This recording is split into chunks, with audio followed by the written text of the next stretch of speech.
Hello and welcome to another one of D's ADD videos. Today we're going to be talking about factoring out the greatest common term.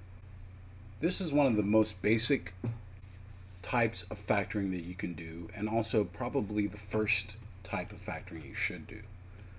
When you factor out the greatest common term, often what will happen is you will end up with an expression that's much easier to deal with, as factoring usually does. When we're factoring, we have terms that are added and subtracted, and you're trying to pull out the highest numerical term that shows up in each one of the monomials that are being added and subtracted. And you might be trying to solve an equation or just simplifying. Numerically, when we're dealing with this, what we're going to do is we're going to look for the highest common multiple that shows up in each monomial expression. What do I mean by that?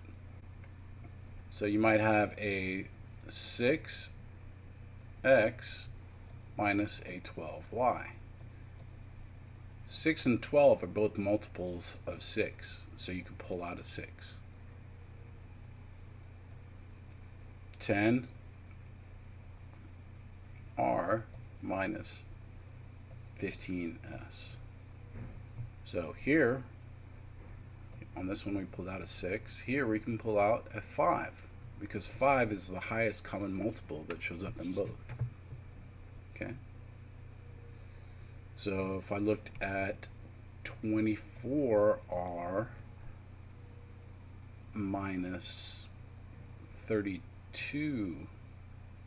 you might right off the bat say 2 will work, but 2 is not the highest common multiple. 4 goes into both of those numbers, as well as 8. So you would actually need to factor out an 8 on that one. Okay? So look for the highest numerical value, pull it out in front, and then we got to figure out, how do we figure out what's left behind?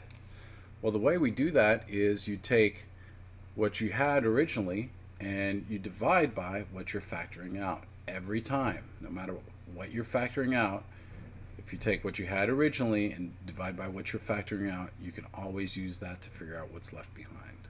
So in these examples here, for instance, you would have a 6x over a 6 minus a 12y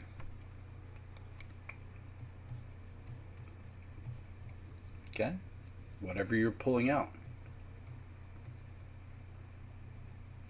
And then you would simplify. Oops, that's a 5. Okay, so that's basically it for the numerical part. Let's see what happens if we're dealing with variables. So with variables and other complex expressions, you're going to look for the variable or expression that shows up in each term. It has to show up in each term and has the highest power in each term that shows up. That's what you're going to be pulling out. Okay? So again, you're going to be looking for the highest exponent of each variable that shows up on each monomial on either side of a plus and a minus sign. Okay? So if I'm looking at something that looks like this, by 4x squared plus 2xy, here I can pull out an x to the first because there's an implied 1 there.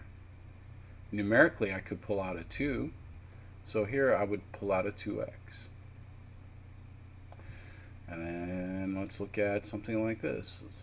Here, when we're looking at this expression, numerically there's no number I can pull out. X doesn't show up in all of them. It has to show up in all of them. R doesn't show up in all, only S does. So the only thing we can pull out is S squared of this one. Okay.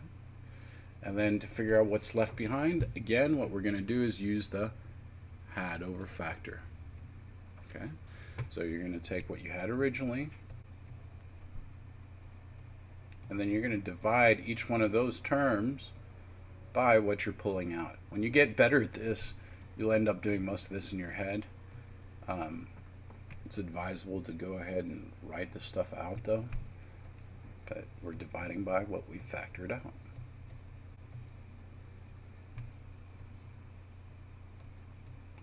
And then you can use your exponent division rules and subtract out,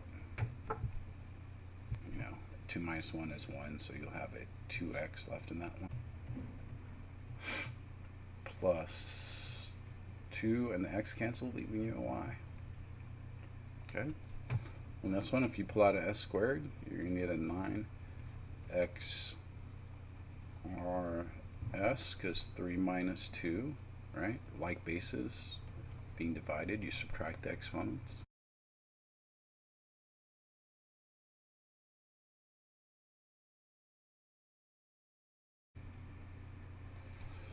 Okay, so then when you're done factoring out, you'll get that expression there. Don't forget the s squared in front, and that would be your answer. Okay, so you can do this with anything that shows up on each side of the monomial, on each different monomial. Okay, if it doesn't show up in each term, you can't factor it out.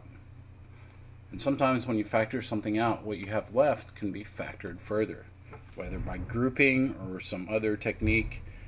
Just make sure you practice as many of these as possible. That's the key to all of this.